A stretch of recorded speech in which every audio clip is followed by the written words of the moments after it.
Hello students, welcome back to my channel Shubham lecturer. जितने भी student इस बार 12th में हैं और जिनको बोर्ड एग्जाम 2023 देना है वो आज के इस वीडियो को शुरू से लेकर लास्ट तक देखेंगे, क्योंकि इस वीडियो में मैं आपके लिए लेकर आया हूं क्लास 12 हिंदी का एक वायरल पेपर। सेम इसी तरह यानी कि ऐसे ही आएगा 2023 में हिंदी का पेपर। तो जितने भी स्टूडेंट 2023 बोर्ड परीक्षा देने वाले हैं वो आज के इस वीडियो को शुरू से लेकर लास्ट तक देखेंगे, क्योंकि ये एक ऐसा पेपर है जिससे हर साल बहुत सारे क्वेश्चन आपके बोर्ड एग्जाम में आते हैं और इस बार 2023 में भी इस पेपर से कई क्वेश्चन आपके बोर्ड एग्जाम में आएंगे। बहुत सारे स्टूडेंट कहते हैं सर हिंदी का पेपर कैसा आता है, क्या हिंदी का पेपर भी कठिन आता है? तो ऐसा बिल्कुल नहीं है। मैंने आपको बताया था कि हिंदी एक ऐसा सब्जेक्ट है, हिंदी और इंग्लिश, जिसमें आप 100 में 100 नंबर में से 95 प्लस बहुत ही आसानी से अचीव कर सकते हैं, क्योंकि हिंदी में बहुत सारे ऐसे टॉपिक हैं जो रिपीटेड होते हैं। ठीक है, मैंने आपको पहले ही बता दिया है कि हिंदी के आपको कौन कौन से टॉपिक्स पढ़ना है। ठीक है, तो आज के इस वीडियो में मैं पूरे पेपर को लेकर आया हूं। ऐसे ही आएगा हिंदी का पेपर 2023 बोर्ड एग्जाम में। ये हिंदी का एक वायरल पेपर है जिससे बहुत सारे क्वेश्चन आते हैं। ठीक है, और 90% नंबर यानी कि 90% प्लस मार्क आपका क्लियर है हिंदी में आएगा, क्योंकि ये पेपर बहुत इंपॉर्टेंट है और हिंदी में बहुत सारे टॉपिक हैं जो रिपीटेड होते हैं। ठीक है, और इस पूरे पेपर को मैं सॉल्यूशन के साथ बताने वाला हूं, यानी कि जितने भी क्वेश्चन इसमें होंगे सभी का मैं आंसर स्टेप बाय स्टेप बताऊंगा। तो जितने भी स्टूडेंट 2023 बोर्ड एग्जाम में बैठने वाले हैं वो इस वीडियो को मिस नहीं करेंगे, नहीं तो बाद में उनको पछताना पड़ेगा, क्योंकि ये वीडियो आपको बार बार नहीं मिलने वाला। ठीक है, बहुत ही खुशनसीब लोग होते हैं जिनको ये मिलता है। तो देखिए ऐसे आएगा हिंदी का पेपर। अब देखिए सबसे पहले हिंदी में 95 प्लस तो हर कोई लाता है। ठीक है, क्योंकि बहुत सारे स्टूडेंट थे जो बहुत कमजोर थे, वो भी 90, 92, 93, 95 ऐसे नंबर लेकर आए। क्यों? क्योंकि हिंदी में ऐसे टॉपिक्स हैं जो रिपीटेड हैं। ठीक है, तो इस वीडियो को कर दीजिएगा लाइक, चैनल पर नए चैनल को भी सब्सक्राइब कर लीजिएगा ताकि सभी वीडियो आपको टाइम से मिलते रहें। तो चलिए वीडियो को स्टार्ट करते हैं। देखिए सबसे पहले ध्यान दीजिए, आपके पास समय टोटल 3 घंटे 15 मिनट रहेगा। आपका जो पूर्णांक है वो 100 नंबर का रहेगा। सबसे पहले ये ध्यान दीजिए। ठीक है, उसके बाद में अब हम स्टार्ट करते हैं खंड का। देखिए आपका जो हिंदी का पेपर है 2 सेक्शन में डिवाइड होगा, खंड का और खंड खा। ठीक है, खंड का में आपका क्या क्या होगा? जो हिंदी के बहुविकल्पीय प्रश्न है, गद्यांश, पद्यांश, जीवन परिचय, कहानी, खंड काव्य, ये सब खंड का में होंगे। जो 50 नंबर का पेपर होगा पहले हम उसको देखेंगे। ठीक है, तो खंड का में देखिए प्रश्न नंबर 1 है, ये आपका हिंदी गद्य साहित्य के बहुविकल्पीय प्रश्न रहेंगे। पहले 5 क्वेश्चन रहेंगे बहुविकल्पीय गद्य साहित्य के, फिर 5 क्वेश्चन रहेंगे पद्य साहित्य के, यानी कि 10 नंबर का ये पेपर आपका 10 नंबर का स्टार्टिंग में बहुविकल्पीय प्रश्न होगा। ठीक है, का देखिए शिक्षा का उद्देश्य निबंध के लेखक है। बताइए जो शिक्षा का उद्देश्य है इस निबंध के लेखक कौन है? आपके पास 4 ऑप्शन है, जो सही ऑप्शन है उस पर आपको टिक करना है, नहीं कि उसको लिखना है। तो देखिए शिक्षा का उद्देश्य जो है इसको लिखा है संपूर्णानंद जी ने, तो ऑप्शन नंबर 2 वाला राइट होगा। ठीक है, तो ये आपको अपनी कॉपी में लिखना है, कुछ करना नहीं है। खा वाला देखिए 1 नंबर आपका क्लियर, एक ऑब्जेक्टिव क्वेश्चन के लिए 1 नंबर आपको मिलेगा। ये ध्यान रखिएगा, पूरा पेपर आपको देखना है और ध्यान से समझना है। ठीक है, कि कैसा आएगा अभी पता चल जाएगा कि पेपर कठिन आता है या सरल। खा देखिए लल्लू लाल की रचना है, इन चारों में से कौन सी रचना लल्लू लाल जी की है? तो लल्लू लाल जी की रचना है प्रेम सागर। ठीक है, तो ऑप्शन नंबर 2 राइट होगा। सबको ध्यान से समझिएगा। गा वाला देखिए पर्दा कहानी के लेखक है, पर्दा कहानी के लेखक कौन है? तो यशपाल है, 4th वाला ऑप्शन राइट होगा। ठीक है, ऐसे घा देखिए आवारा मसीहा के रचनाकार है विष्णु प्रभाकर। तो ये सब आपको पता है, मुझे पता है, मैं टिक करते जा रहा हूं, आपको भी पता होना चाहिए। नहीं पता है तो ज्यादा से ज्यादा क्वेश्चन को पढ़े, सब पता चल जाएगा। ठीक है, अंगा नंबर देखिए बाण भट्ट की आत्मकथा के लेखक कौन है? ठीक है, ये बहुत इंपॉर्टेंट है, तो हजारी प्रसाद द्विवेदी जी हैं। अब देखिए ये 5 क्वेश्चन हमारे हिंदी गद्य साहित्य के थे, 5 नंबर का हमारा काम हो गया। ठीक है, अब आते हैं प्रश्न नंबर 2 पर। इसमें भी 5 क्वेश्चन रहेंगे बहुविकल्पीय हिंदी पद्य साहित्य से। ठीक है, इसमें क्या है, जैसे कामायनी किस युग की रचना है? आपके पास 4 ऑप्शंस रहेंगे। जैसे देखिए ऑब्जेक्टिव क्वेश्चन में 4 ऑप्शन आपका क्लियरली है कि रहेगा। ठीक है, तो चलिए इसको देखते हैं। इसके जो ऑप्शन है वो दूसरे पेज में है। देखिए फर्स्ट है द्विवेदी युग, सेकंड है छायावादी युग, थर्ड है भारतेंद्र युग, 4th है प्रगतिवादी युग। ठीक है, तो देखिए जो कौन सी रचना थी? कामायनी। ठीक है, कामायनी जो है ये छायावादी युग की रचना है। क्यों? क्योंकि इसके लेखक जयशंकर प्रसाद जी हैं और जयशंकर प्रसाद जी छायावादी युग के कवि हैं, सभी को पता है। ठीक है, ये ध्यान रखिएगा। खा वाला देखिए निम्नलिखित कवियों में से कौन प्रगतिवादी युग का है? इनमें से कौन से कवि प्रगतिवादी युग के हैं? तो अग्रदास जी जो हैं ये प्रगतिवादी युग के कवि हैं। गा देखिए तार सप्तक का प्रकाशन वर्ष है, यानी कि तार सप्तक का प्रकाशन कब हुआ था, मैंने बताया 1943। अब इसको याद कैसे करेंगे, बहुत सारे स्टूडेंट कंफ्यूज रहते हैं। देखिए तार सप्तक, तार की स्टार्टिंग में ता और आया और 43 में भी ता और आता है, ठीक है, तो याद हो गया हमें तार सप्तक का है 43, ठीक है, तो ये आपका 1943 होगा। बाकी 41 में दूसरा आएगा, 54 में दूसरा आएगा, 47 में दूसरा आएगा, ठीक है, ये ध्यान रखिएगा। घा वाला देखिए, द्विवेदी युग की रचना नहीं है, इनमें से कौन सी रचना है जो द्विवेदी युग की नहीं है, तो देखिए कामायनी है। कामायनी बताइए किसकी रचना है, जयशंकर प्रसाद जी की, ये छायावादी युग की रचना अभी मैंने ऊपर बताया, ठीक है। तो ऐसे ही क्वेश्चन थोड़ा घुमा फिरा कर दिया जाएगा, आपको आंसर लिखना होगा। अभी ध्यान से समझिएगा, पूरा पेपर समझना है, ठीक है। निम्नलिखित में से कौन सी कृत महाकाव्य नहीं है, इसमें से कौन सी कृति है जो महाकाव्य नहीं है, तो मामा जो है ये एक ऐसी कृति है जो महाकाव्य नहीं है। तो 5 नंबर के बहुविकल्पीय प्रश्न हमारे हिंदी पद्य साहित्य यानी कि टोटल जो ऑब्जेक्टिव क्वेश्चन होंगे 10 नंबर के आएंगे, ठीक है, ये समझ में आ गया। अब आते हैं तीसरे क्वेश्चन पर, ठीक है, क्योंकि हमारा ये तीसरा क्वेश्चन है, इसमें गद्यांश दिया जाएगा, जो आपका हिंदी गद्य है, ठीक है, उसमें से गद्यांश रहेगा। जैसे देखिए 10 नंबर का पूरे ये रहेगा। इसमें कैसे होगा क्वेश्चन, देखिए दिए गए गद्यांश पर आधारित निम्नलिखित प्रश्नों का उत्तर दीजिए। ये आपका एक गद्यांश है, धरती माता की कोख में जो अमूल्य निधियां भरी हैं जिनके कारण वह वसुंधरा कहलाती है, उससे कौन परिचित ना होना चाहेगा, ठीक है, तो ये आपका गद्यांश है। अब इसके नीचे 5 क्वेश्चन रहेंगे। नंबर 1 क्वेश्चन आपका है, देखिए उपयुक्त गद्यांश का संदर्भ लिखिए। आपको सबसे पहले गद्यांश पहचानना आना चाहिए कि आखिर ये किस पाठ से लिया गया है। तो देखिए धरती माता की कोख में जो अमूल्य निधियां भरी हैं, ठीक है, तो ये आपका फर्स्ट चैप्टर जो वासुदेव शरण अग्रवाल जी का है, ठीक है, उससे ये लिया गया है, राष्ट्र के स्वरूप से, राष्ट्र का स्वरूप, ठीक है। तो इसमें आपको जब संदर्भ लिखेंगे तो पाठ और लेखक का नाम आपको लिखना होगा।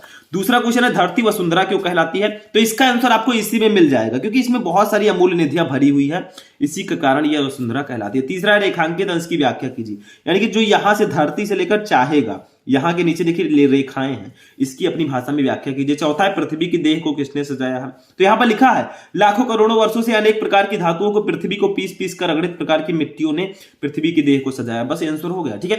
पांचवा है, भावी आर्थिक अभ्युदय के लिए हमें क्या करना चाहिए, तो आपको गद्यांश दिया जाएगा, उसके नीचे 5 क्वेश्चन दिए जाएंगे, ठीक है, पांचों का आंसर देंगे, एक क्वेश्चन का 2 नंबर, टोटल आपको 10 नंबर इसके लिए मिलेगा। बस हो गया, कोई प्रॉब्लम ही नहीं है, ठीक है। एक गद्यांश, उसके नीचे 5 क्वेश्चन, उसका आंसर दीजिए, 10 नंबर ले जाइए। मान लीजिए आपका गद्यांश ये वाला नहीं पता है, जो गद्यांश दिया गया था मान लीजिए वो नहीं पता है, तो एक और गद्यांश रहेगा, दोनों में से एक ही करना है। देखिए अशोक का फूल उसी मस्ती में हंस रहा है, अब ये देखते ही मैंने पहचान लिया, आप भी पहचान लिए होंगे कि ये अशोक के फूल चैप्टर से, जिसको लिखा हजारी प्रसाद द्विवेदी जी ने। तो ये आपका हो गया गद्यांश, ठीक है। इसके भी नीचे 5 क्वेश्चन आएंगे, देखिए 1 2 3 4 5, ठीक है, 10 नंबर इसके लिए भी मिलेगा। तो दोनों में से जो आपको पता हो वही आप सॉल्व कर दीजिए, आपको नंबर दे दिया जाएगा, ठीक है। तो गद्यांश 10 नंबर हो गया, टोटल हमने 25 नंबर का अब तक क्वेश्चन पेपर देख लिया, ठीक है। कितने नंबर का, सॉरी 10 और 10 20 नंबर का, ठीक है। आगे बढ़ते हैं, चौथा क्वेश्चन। अब जब हिंदी गद्यांश आया तो पद्यांश भी आएगा। अब देखिए ये भी उसी तरह है, दिए गए पद्यांश पर आधारित निम्नलिखित प्रश्नों के उत्तर दीजिए। 10 नंबर का ये भी रहेगा, वही सेम। इसमें क्या है, कविता दे दी जाएगी, एक कुछ लाइनें दे दी जाएंगी, उसको आपको करना है। देखिए दुर्बलता का ही चिन्ह विशेष शपथ है, पर अवलाजन के लिए कौन सा पथ है, यदि मैं उकसाई गई भरत तो हूं, पथ समान पुत्र स्वयं भी हूं, ठीक है। तो ये आपका हो गया। अब देखिए इसके नीचे भी 5 क्वेश्चन रहेंगे, जैसे उसके नीचे था वही सेम प्रोसेस, ठीक है। तो इसके नीचे यहां देखिए first question, second, third and fourth and fifth, ठीक है। 5 क्वेश्चन रहेंगे, एक क्वेश्चन के लिए 2 नंबर, 5 क्वेश्चन, टोटल आपको 10 नंबर यहां पर दिया जाएगा, ठीक है। तो हिंदी पद्यांश में भी ऐसे रहेगा, इसमें भी आपके पास ऑप्शंस रहेंगे, जैसे अथवा यहां पर लगा हुआ है, ठीक है, अथवा लगा है, ये वाला ऊपर वाला नहीं पता है तो यहां पर आप इसको कर सकते हैं। देखिए लज्जाशील पथिक महिला जो कहीं दृष्टि आए, ठीक है, तो ये आपका किस चैप्टर से लिया गया है, जो आपका फर्स्ट चैप्टर पवन दूतिका, ठीक है, जिसको लिखा है अयोध्या सिंह उपाध्याय हरियों जी ने। तो इसको आप पढ़िए और इसके नीचे 5 क्वेश्चन सेम उसी तरह से दिए गए हैं, देखिए ये first, second, third, fourth, fifth, ठीक है, 5 क्वेश्चन है, इसके लिए भी आपको 10 नंबर, यानी कि दोनों में से एक आपको करना है जो आपको पता है। यहां पर ऑप्शंस मिल जाते हैं, जो आपको पता होगा वही आप कीजिएगा, ठीक है। अब क्वेश्चन नंबर 5 आते हैं, जीवन परिचय, यानी कि जो साहित्यिक परिचय आता है 5 नंबर का, ठीक है, 10 नंबर का आता है, लेखक और कवि का मिलाकर, ठीक है। तो देखिए निम्नलिखित में से किसी एक लेखक का साहित्यिक परिचय देते हुए उनकी कृतियों का उल्लेख कीजिए, यानी कि आपको लेखक दे दिए गए, 3 लेखक दिए जाएंगे। देखिए 80 शब्दों में आपको जीवन परिचय लिखना है, शब्द सीमा अधिकतम 80 शब्द, ठीक है। देखिए फर्स्ट है हजारी प्रसाद द्विवेदी, सेकंड है एपीजे अब्दुल कलाम, थर्ड है वासुदेव शरण अग्रवाल। तीनों लेखक में से किसी एक का आपको साहित्यिक परिचय और उनकी रचना लिखनी है, 5 नंबर आपको मिलेगा। तो 3 ऑप्शन रहेंगे, आपको एक का ही लिखना है, ठीक है। ऐसे खा वाला अब आते हैं कवियों का जीवन परिचय। तो निम्नलिखित में से किसी एक कवि का साहित्यिक परिचय देते हुए उनकी प्रमुख कृतियों पर प्रकाश डालिए। 5 नंबर ये भी, ठीक है। इसमें भी 3 कवि रहेंगे, 1 2 3, मैथिली शरण गुप्त, सुमित्रानंद बंद, रामधारी सिंह दिनकर, ठीक है। तीनों में से किसी एक का लिखिए, आपको 5 नंबर इसके लिए भी मिलेगा। तो यहाँ पर साहित्यिक परिचय में 3 का ऑप्शन रहेगा, ठीक है। जो आपकी शब्द सीमा है 80 शब्दों में आपको इसको लिखना होगा, ठीक है। अभी हमारा खंड का जो है अभी है, देखिए अब आते हैं कहानी पर। प्रश्न नंबर 6, इसका नंबर बिल्कुल फिक्स रहता है, ठीक है। देखिए बहादुर अथवा पंचलाइन कहानी के उद्देश्य पर प्रकाश डालिए। शब्द सीमा 80। देखिए आप बहादुर कहानी या पंचलाइन कहानी दोनों में से किसी एक के उद्देश्य पर आपको प्रकाश डालना है, 5 नंबर मिलेगा। मान लीजिए आपको नहीं पता है तो नीचे अथवा लगा हुआ है। ध्रुव यात्रा कहानी की कथा वस्तु संक्षेप में लिखिए। अब देखिए आपको करना क्या है, चाहे आप बहादुर कहानी का उद्देश्य लिखें, चाहे पंचलाइन कहानी का उद्देश्य लिखें, या फिर ध्रुव यात्रा कहानी की कथा वस्तु लिखें, तीनों में से एक ही टॉपिक पर आपको लिखना है। ऐसा नहीं कि आप 2 पर लिख दें, ठीक है। इसमें दिया गया है कि इन दोनों में से किसी एक पर आप लिखिए। मान लीजिए दोनों नहीं पता है तो यहां पर ये दिया गया है, इसको लिखिए, ठीक है। या आपको बहादुर कहानी का उद्देश्य पता है तो इसको लिख दीजिए, बाकी सब हो गया, ठीक है। समझ में आया। तो इसमें बहादुर और पंचलाइन कहानी का सारांश और उद्देश्य पढ़ लेंगे, 5 नंबर आपको कहीं नहीं जाएगा, ठीक है। अब 7 नंबर देखिए, स्वपठित खंड काव्य के आधार पर किसी एक खंड के एक प्रश्न का उत्तर दीजिए, 5 नंबर। अब देखिए स्वपठित खंड काव्य में क्या होता है, 80 शब्दों में आपको लिखना है। ये आपके डिस्ट्रिक्ट वाइज होता है, जैसे आप कहीं से भी हैं, जैसे यूपी में आप जिस जिले से हैं उसका अलग अलग रहता है, ठीक है। जैसे किसी में श्रवण कुमार होगा, किसी में रश्मि रथी होगा, ठीक है, किसी में मुक्त यज्ञ होगा, किसी में त्यागपति होगा। अब मैं जहां से हूं यहां पर त्यागपति है, ठीक है। तो जैसे त्यागपति है, त्यागपति खंड काव्य की कथा वस्तु संक्षेप में लिखिए, ये आप लिखिए। मान लीजिए आपको नहीं पता है तो अथवा लगा है। त्यागपति खंड काव्य के आधार पर हर्षवर्धन का चरित्र चित्रण कीजिए। तो दोनों में से किसी एक को करना है, ठीक है। आपको 5 नंबर दे दिया जाएगा। अब जिसमें सत्य की जीत है मान लीजिए, तो वो सत्य की जीत खंड काव्य के आधार पर द्रौपदी का चरित्र चित्रण कीजिए। या ये नहीं पता तो अथवा लगा है, सत्य की जीत खंड काव्य की कथा वस्तु लिखिए, ठीक है। बस आपके जो आपके डिस्ट्रिक्ट में है, अगर आपको नहीं पता अपने टीचर से पूछिए, ठीक है। तो जो आप में है वो आपको यहां पर लिखना होगा, ठीक है। ये भी हो गया। तो खंड का जो हमारा है वो यहां पर फिनिश होता है। 50 मार्क का क्वेश्चन पेपर हमने देख लिया, ठीक है। इसमें आपके हिंदी के बहुविकल्पीय प्रश्न, गद्यांश, पद्यांश, जीवन परिचय, कहानी और खंड काव्य था, ठीक है। अब आते हैं खंड खा में, जिसमें हमारा संस्कृत होगा और जो आपका हिंदी व्याकरण है वो होगा, ठीक है। खंड खा यहां से स्टार्ट होता है। देखिए क्वेश्चन नंबर 8 देखिए, दिए गए संस्कृत गद्यांशों में से किसी एक का संदर्भ हिंदी में अनुवाद कीजिए। इसमें आपको क्या करना है, देखिए 7 नंबर का रहेगा। ये आपको दे दिया गया, महामना विद्वान वक्ता धार्मिकों नेता पत्र पत्रकार राष्ट्रीय, ठीक है। ये आपको एक गद्यांश संस्कृत का दे दिया गया है। अब आपको इसका संदर्भ पहले लिखना है कि ये किस पाठ से लिया गया, ठीक है। फिर इसका आपको हिंदी अनुवाद लिखना है, ठीक है। अगर आपको पता है बहुत अच्छी बात है, आप 7 नंबर क्लियर कर लेंगे। माने नहीं पता तो अथवा लगा हुआ है। यहां पर हिंदी में जो चांसेस होते हैं मार्क लाने के सबसे ज्यादा हो रहे हैं, ठीक है। तो अथवा लगा था, अब इसको आप कर दीजिए। मान लीजिए वो नहीं पता तो इसको कीजिए, इसका आप संदर्भ लिखिए फिर हिंदी अनुवाद कीजिए, ठीक है। इसका दोनों में से किसी एक का करेंगे, 7 नंबर क्लियर। इसीलिए मैं कहता हूं इसमें बहुत सारे टॉपिक हिंदी में है जो क्लियर रहते हैं और आते ही आते हैं, ठीक है। ये ध्यान रखिएगा। खा वाला देखिए, अब आप देखिए, दिए गए पद्यांशों में से किसी एक का संदर्भ हिंदी में अनुवाद कीजिए। देखिए अभी हमने हिंदी संस्कृत का गद्यांश देखा, अब पद्यांश देखते हैं। इसमें क्या देखिए, जैसे नमे रोस्ते भद्रम व उलूकस्य विचेतनम अक्रुद्धस्य पश्य मुखम पश्य कथम कुद्धो भविष्य, ठीक है। तो ये आपका एक श्लोक दिया गया है, ठीक है। इसको आप कर सकते हैं। इसका आप पहले लिखिए कि ये किस पार्ट से लिया गया, इसका संदर्भ लिखिए, फिर इसका हिंदी अनुवाद लिखिए, ठीक है। अगर मान लीजिए आपको नहीं पता तो अथवा लगा है, ठीक है। परोक्ष कार्यान्तरम प्रत्यक्ष प्रिय वादनम वर्जेता मित्र इसको मुखम, ठीक है। तो ये आपका दिया गया, इसको आप लिख दीजिए। दोनों में से किसी एक पर आपको उसका संदर्भ लिखना है, फिर हिंदी अनुवाद करना। मैंने बताया है कि इसमें जो सुभाषित रत्नानी चैप्टर है उससे श्लोक जरूर आता है, क्योंकि वो पूरा चैप्टर श्लोक का ही है, ठीक है। तो उस चैप्टर को पढ़ लेंगे। ये 7 नंबर जो दिख रहा है ये ऐसे आ जाएगा, ठीक है। आप में ठीक है, सिर्फ आपको नंबर देखना पड़ेगा। देखिए क्वेश्चन नंबर 9 पर आते हैं। हिंदी संस्कृत से हमारा गद्यांश पद्यांश आएगा। अब आते हैं हिंदी व्याकरण वाले सेक्शन पर। देखिए इसमें क्या है, पहले मुहावरे एवं लोकोक्तियां, निम्नलिखित मुहावरे में से किसी एक का अर्थ लिखकर वाक्य प्रयोग कीजिए। 2 नंबर का आपका रहेगा। 4 दिए गए हैं, किसी एक को करना है। जैसे तलवार की धार पर चलना, इसका अर्थ होता है बहुत कठिन कार्य करना, ठीक है, बहुत कठिन कार्य करना। तो ये होगा, जैसे आज के समय में ईमानदार व्यक्ति बनना तलवार की धार पर चलने के बराबर है, ठीक है, ईमानदारी से कमाना। तो ये आपका पहले इसका अर्थ लिखिए फिर वाक्य प्रयोग कीजिए। फिर दूसरा टका सा जवाब देना, इसका मतलब होता है साफ इनकार करना। तीसरा दाल में काला होना, इसका मतलब होगा कुछ गड़बड़ होना। चौथा नमक मिर्च लगाना, इसका मतलब होगा बहुत बढ़ा चढ़ाकर बात करना, ठीक है। तो ये आपका अर्थ लिखकर वाक्य प्रयोग करना है। 4 दिए गए, 4 में एक ही करना है, तो कौन नहीं कर लेगा, सभी कर लेंगे, ठीक है, कोई प्रॉब्लम ही नहीं इसमें। और फिर 10 नंबर देखिए, निम्नलिखित शब्दों को संधि विच्छेद के सही विकल्प का चयन कीजिए। संधि विच्छेद जैसे फर्स्ट है तथापि, 3 नंबर का रहेगा, 3 क्वेश्चन 3 नंबर का। तथापि का संधि विच्छेद है, तो तथापि का सही संधि विच्छेद क्या होगा? ऑप्शन नंबर बी आपका राइट होगा, तथा धन अपि। ऐसे परमेश्वरा का संधि विच्छेद, परमेश्वरा का सही संधि विच्छेद क्या होगा? तो इसमें भी आपके पास 4 ऑप्शन रहेंगे, ए वाला यहाँ है, बी सी डी, ठीक है। तो इसका राइट आंसर होगा ऑप्शन नंबर सी, परम धन ईश्वरा। तो ऐसे ऐसे आपको सही आंसर लिखना होगा। ऐसे गायिका का सही संधि विच्छेद क्या होगा? गय धन का, सी वाला ऑप्शन राइट है। तो इसमें आपको जो सही आंसर है संधि विच्छेद, उसको अपनी कॉपी में लिखना होगा, बस हो गया, ठीक है। ऐसे देखिए खा वाला, दिए गए निम्नलिखित शब्दों की विभक्ति और वचन लिखिए। इसमें आपको विभक्ति और वचन पहचानना है। तो फिर देखिए फर्स्ट है आत्मनः में विभक्ति और वचन है, इसमें कौन सी विभक्ति है, कौन सा वचन है, आपके पास ऑप्शंस हैं। तो इसमें देखिए थोड़ा मिसप्रिंट हो गया है जो मॉडल पेपर है, इसमें ए वाला भी सही है और डी वाला भी सही है, यानी कि इसमें दोनों सही है, ठीक है, ए भी डी भी। यानी कि आत्मनः में षष्ठी विभक्ति एक वचन भी है और पंचमी विभक्ति एक वचन भी है, ठीक है। लेकिन ऐसा एग्जाम में नहीं होगा, उसमें एक ही सही होगा, ठीक है, इसमें मिसप्रिंट हो गया है, ठीक। दूसरा देखिए नाम नाम में विभक्ति और वचन है, इसमें कौन सी विभक्ति है, कौन सा वचन है? तो इसका राइट आंसर होगा ऑप्शन नंबर सी, षष्ठी विभक्ति बहुवचन, ठीक है। तो ये सी वाला ऑप्शन आपका राइट हो जाएगा। तो ऐसे इसमें जो सही विभक्ति और वचन है उसको चूज करके लिखना, 2 क्वेश्चन 2 नंबर, बस हो गया। 11 नंबर देखिए शब्द युग्म, इसका मतलब क्या होता है? देखिए निम्नलिखित शब्द युग्मों का सही अर्थ चयन करके लिखिए। इसमें आपको सही अर्थ चूज करना होता है। जैसे देखिए वसन व्यसन, जो पहले उसका अर्थ पहले होगा, जो बाद में उसका अर्थ बाद में होगा, ठीक है। तो वसन का मतलब क्या होता है, व्यसन का मतलब क्या होता है? तो ए बी ऑप्शन हमें दिया गया, सी है वस्त्र और आदत, यही हमारा सही आंसर होगा। देखिए वसन का मतलब होता है वस्त्र, व्यसन का मतलब होता है आदत, तो वस्त्र और आदत इसका राइट आंसर हो जाएगा, ठीक है। तो ऐसे ही सही आंसर लिखना होगा, जो पहले उसका अर्थ पहले, जो बाद में उसका अर्थ बाद में। दूसरा देखिए अंबुज अंबुद, इसका राइट आंसर क्या होगा बताइए? तो इसका राइट आंसर क्या होगा? आपको A B C D option करके दिए गए हैं, तो इसका right answer option number B हो जाएगा, जल और कमल, ठीक है।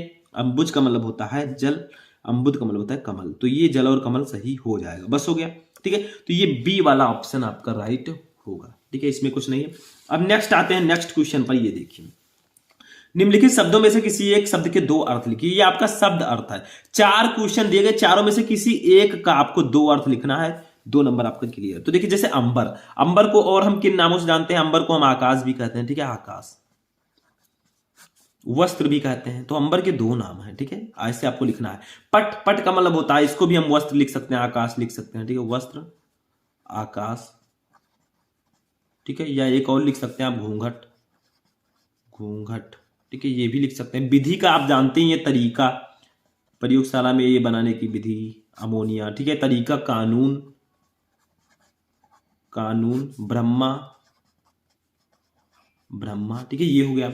आगे देखिए तो नाग को हम किन नामों से जानते हैं? फाथी, पर्वत। तो देखिए चारों का मैंने बता दिया, बट आपको एक ही का लिखना है, 2 अर्थ, ठीक है, किसी एक का। 4 मैंने बता दिया ताकि आपको थोड़ा एक्स्ट्रा जानकारी हो जाए, ठीक है। और फिर देखिए गा वाला हमारा क्या है, इसको समझिए।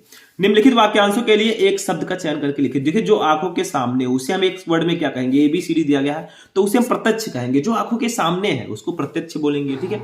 और दूसरा देखिए जानने की इच्छा रखने वाला, उसे हम लोग बोलेंगे जिज्ञासु, सी वाला ऑप्शन राइट होगा। तो इसमें कुछ नहीं करना, 2 रहेगा, दोनों का आंसर दीजिए, 2 नंबर ले जाइए, ठीक है, फ्री में हो गया।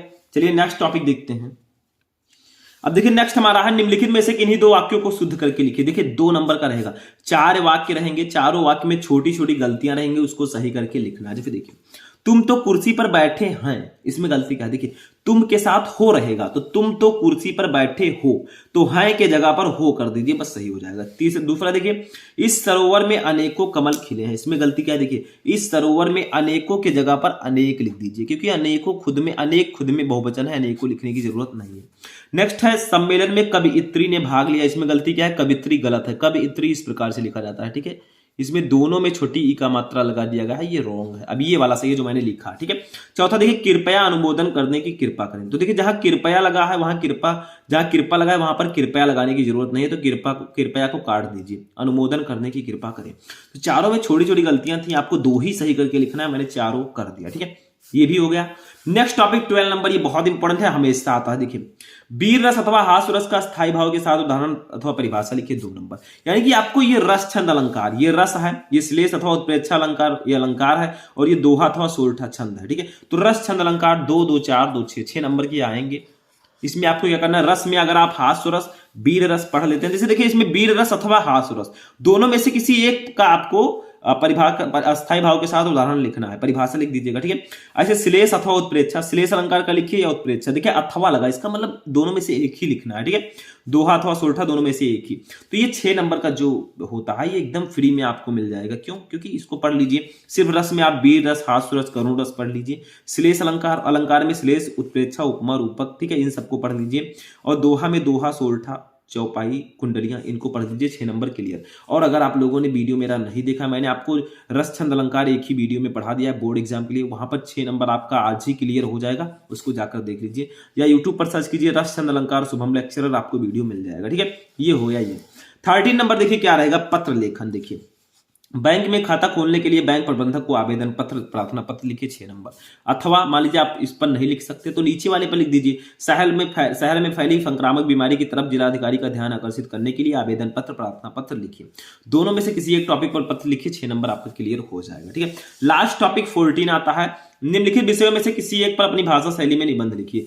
5 ऑप्शन आपके पास रहेंगे, 1 2 3 4 5, पांचों में से। जैसे देश में बेरोजगारी की समस्या, आतंकवाद की समस्या और समाधान, वृक्षारोपण का महत्व, विद्यार्थी और राजनीति, देश की समृद्धि और विकास में समाचार पत्रों की भूमिका। पांचों में से किसी एक टॉपिक पर आपको निबंध लिखना है, 9 नंबर का ये रहेगा, ठीक है। बस आप क्या कीजिएगा, जब भी निबंध लिखिएगा उसका जो पहला हेडिंग हो वो होना चाहिए प्रस्तावना, जो लास्ट हेडिंग हो वो उपसंहार, ठीक है। बाकी बीच में हेडिंग जरूर डालना है, क्योंकि हेडिंग को देखकर ही एग्जामिनर नंबर देता है, ठीक है। तो ये भी हमारा क्लियर हो गया। तो ये हमारा 50 नंबर का जो खंड खा है वो भी क्लियर हो गया है। तो कितने नंबर का पेपर हो गया, 50 नंबर का हमारा खंड का हो गया और 50 नंबर का हमारा खंड खा हो गया। टोटल आपका 100 नंबर का ये पेपर हो चुका है। ऐसे ही पेपर आएगा। इसमें मैंने ज्यादातर आपको सॉल्यूशन बताने का प्रयास किया ताकि जितने भी क्वेश्चन है उसको ध्यान से समझ सकें, और इनमें से जब क्वेश्चन आए आपके एग्जाम में आप उसको चुटकियों में सॉल्व कर सकें, ठीक है। तो आज का ये इंटरेस्टिंग वीडियो यहीं पर फिनिश होता है। आप लोग इस वीडियो को कर दीजिएगा लाइक, चैनल पर नए चैनल को भी सब्सक्राइब कर लीजिएगा। इस वीडियो को अपने दोस्तों के साथ शेयर कर लीजिएगा जो आपके साथ पढ़ते हैं, ताकि उनको भी इसका बेनिफिट मिल सके, ठीक है। तो चलिए हम मिलते हैं किसी नेक्स्ट वीडियो में नेक्स्ट टॉपिक के साथ, तब तक के लिए जय हिंद।